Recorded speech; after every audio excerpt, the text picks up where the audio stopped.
Losing time, I'm fading fast. I just wanna make it last. Try to let go of the past. I close my eyes, embrace the blast. Sleepless nights and headache stack. Restlessness to hell and back. Last year, the Honor 300 series already proved how far the brand had come with features like Yagoo Portrait Mode, the Oasis Eye Care display, and the Air Pressure Arc battery. Imaging, eye protection, battery life. The whole package was impressive. And now, as Honor celebrates the 5th anniversary of its independent development, everyone has been wondering what kind of upgraded products they would bring out this time. With that same curiosity, we grabbed the brand new Honor 500 and Honor 500 Pro the moment they launched. A quick shout out to my tech partner from China for sharing this video. A big thank you for making this possible. Hey everyone, it's Maiky from techmaiky. If you love staying updated with the latest gadgets, make sure to subscribe and hit the notification bell so you never miss out on our exciting tech content. After spending some time with them, it's clear that both models received noticeable upgrades,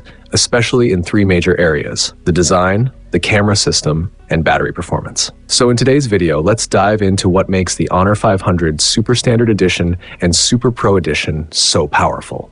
Starting with the design, this generation feels much more like a flagship. We have Moonlight Silver for the Honor 500 and Highland Castle for the Honor 500 Pro, and Honor refers to this new color palette as Lucky Crystal. The name fits perfectly. There's a crystal-like clarity to the finish, and when light hits the back, it creates a clean, eye-catching reflection that looks especially refreshing outdoors. But the most significant change is the new deco layout on the rear. Last generation's triangle-like camera module has been replaced with a horizontal strip design. It looks softer, more refined, and uses the same cool tone integrated craftsmanship seen on Honor's top flagships. If you're not sure what that means, imagine the glass back and the decorative camera ring carved as a single piece. No seams, no ridges, just smooth, continuous curves. It feels great in the hand. Does the style remind you of something? Maybe a certain first-generation iPhone Air? They're not identical, of course, but the vibe is definitely similar. Maybe good design really does think alike. Beyond aesthetics, the horizontal module actually improves grip. Using the phone,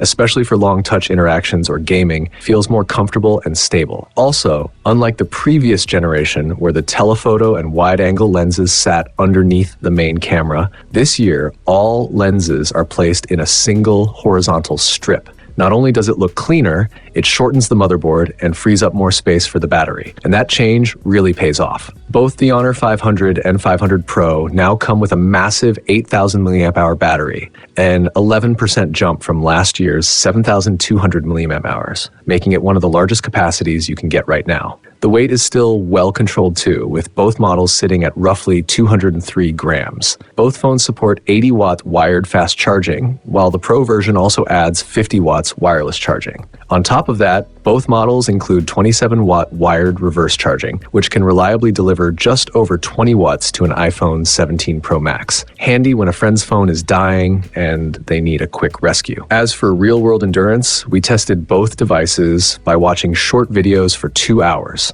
The Honor 500 dropped 12%, while the 500 Pro dropped only 10%. Now let's talk about the display, another key area where Honor put focus. All models come with a 6.55-inch flat panel with 120 Hz refresh rate, 1.5K resolution, and slim, even bezels. The rounded corners give the entire screen a sleek, modern look. We tested the brightness as well, and both the standard and Pro models perform nearly the same. Full-screen manual brightness reached over 640 nits, and peak full-screen brightness hit around 1800 nits. So the standard model actually seems to be using a near pro level display. Outdoors in bright sunlight, the visibility is excellent. When it comes to eye protection, Honor continues to show its strengths. Features like edge dimming, defocus vision relief, and 3D8 40Hz 40Hz PWM dimming are standard across the 500 series. But the standout this time is the new ambient light flicker detection. It can analyze flicker from desk lamps, street lights, mall lighting, you name it, and determine whether the brightness environment meets commercial grade standards based on IEEE 1789-2015. This is the kind of thing that used to require professional equipment, and now it's built right into your phone. That's genuinely useful. Now on to imaging. The Honor 500 series continues its focus on portrait photography. Every model is equipped with a 50 megapixel front camera, a 200 megapixel main camera, and a 12 megapixel ultra-wide lens. On the back, there's also a 50 megapixel telephoto lens. Here's a sample shot from the Super Edition so you can get a sense of the quality. In good lighting, that 200 megapixel main sensor produces impressive results, delivering high detail, visually pleasing photos. And in low light situations, the Honor 500 Pro gains a big advantage with its natural SOIA stabilization, which helps reduce blurriness even during slow shutter shots that last more than a second. Portrait mode remains the heart of the Honor 500 series camera experience thanks to its integration of AI. When the camera detects a face, an AIGS Super Portrait icon appears in the corner. Tap it, capture the photo, and you'll get both the original shot and an AI-enhanced version. And honestly, the difference is quite obvious. While the original sometimes leans toward a slightly oil painting style, the AI-optimized version brings back realistic textures, enhances detail, and even improves hair segmentation. It feels natural without over-editing. Live photography has become one of the big talking points for Android phones in recent years, and every brand is trying its own unique approach. The Honor 500 series stands out by offering 6 different image correction modes, and on top of that, it brings live features directly into portrait mode. Right now, it might even be the only phone lineup that supports live portrait beautification and bokeh effects on both the front and rear cameras. When it comes to actual results, the AI-assisted portrait mode in still photography applies background blur and beauty effects frame by frame, and the output looks surprisingly polished. The series also introduces a new collage feature for live photos, allowing you to merge up to 9 live or mirrored images together. You can even isolate and enlarge a single portrait within the collage, giving you a look that's somewhat reminiscent of Luo Yuan 3D's style. Overall, by combining these features with the AI imaging algorithms inherited from the Magic Flagship series, plus the 200 megapixel portrait mode and live enhancements, the Honor 500 lineup delivers a genuinely enjoyable camera experience. Now, moving on to performance. The Honor 500 runs on the Snapdragon 8's Gen 4, while the Honor 500 Pro steps up to the Snapdragon 8 Elite.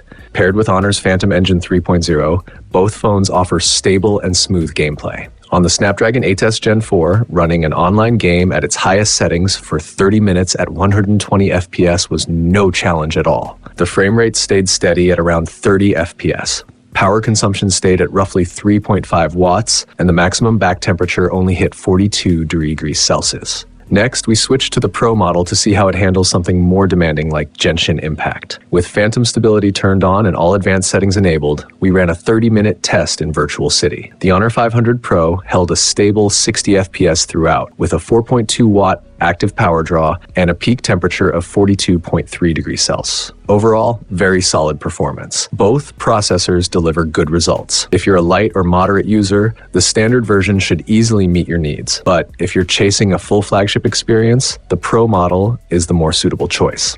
I also feel that many of the smaller hardware features in this generation have quietly become more practical. For example, in areas with weak signal, like elevators, garages, or long hallways, the Pro model's C1 chip improves communication performance, giving you a better chance of reconnecting quickly. The standard version doesn't include the C1 chip, but it does use an E2 enhancement chip across the whole system, which helps boost battery efficiency. As for connectivity and media, both phones come with stereo dual speakers, so you don't have to worry about muffled sound while watching videos or gaming. Vibration feedback is mostly unchanged from the previous generation. Both models also carry IP68, IP69, and IP69K ratings, extremely high protection standards for smartphones. They can easily handle water exposure, even direct rinsing. To sum it all up, the Honor 500 series brings a meaningful upgrade this year. The standard model already feels close to flagship level, while the Pro version layers even more refinement on top. The build quality and design are noticeably improved, the camera features are more complete, and the massive 8,000 mAh battery gives you peace of mind for all-day use. The eye-friendly display is genuinely one of the best in its class, and several supporting features have also been upgraded. So if you're someone who likes a flat display, loves taking photos, needs long battery life, and wants a phone that's durable and reliable, the Honor 500 series is definitely worth considering among the latest releases. All right, that's it from me. This is